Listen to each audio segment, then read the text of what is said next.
हाबील और काबील की कहानी इस्लामिक मान्यताओं के अनुसार हाबील और काबील पैगंबर आदम अलैहिस्सलाम और हव्वा अलैहिस्सलाम के दो बेटे थे। यह कहानी कुरान और बाइबल दोनों में मिलती है। कहानी का सार, आदम अलैहिस्सलाम के दो बेटे थे, हाबील और काबील। हाबील नेकदिल और ईमानदार था, जबकि काबील ईर्ष्यालु और क्रोधी था। एक बलिदान की परीक्षा, आदम अलैहिस्सलाम ने अपने दोनों बेटों से अल्लाह के लिए बलिदान चढ़ाने को कहा। हाबील एक चरवाहा था, इसलिए उसने अपनी सबसे अच्छी भेड़ कुर्बानी के लिए दी। काबील किसान था, लेकिन उसने खराब अनाज का बलिदान दिया। अल्लाह ने हाबील की कुर्बानी को स्वीकार कर लिया, लेकिन काबील की कुर्बानी अस्वीकार कर दी।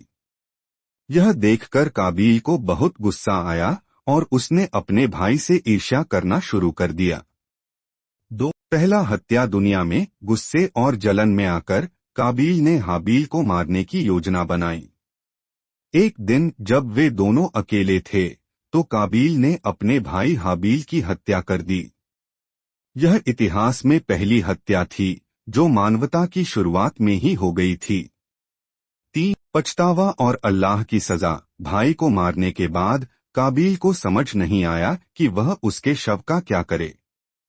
तभी अल्लाह ने एक कौवे को भेजा, जिसने जमीन खोदकर एक मृत कौवे को दफनाया। यह देखकर काबील को एहसास हुआ कि उसे भी अपने भाई को जमीन में दफनाना चाहिए, लेकिन उसे अपने किए पर पछतावा हुआ और वह बहुत दुखी हुआ।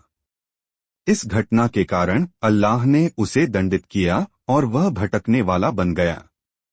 कहानी से शिक्षा: एक, ईर्ष्या और जलन विनाशकारी होती है। 2, अल्लाह के सामने केवल सच्चाई और नेक कर्म स्वीकार किए जाते हैं। 3, पश्चाताप का समय हमेशा होता है, लेकिन बुरे कर्मों के बुरे परिणाम होते हैं। यह कहानी इस्लाम में पहली हत्या और मानवता के पहले अपराध के रूप में मानी जाती है, और यह हमें सिखाती है कि हमें जलन और क्रोध से बचना चाहिए।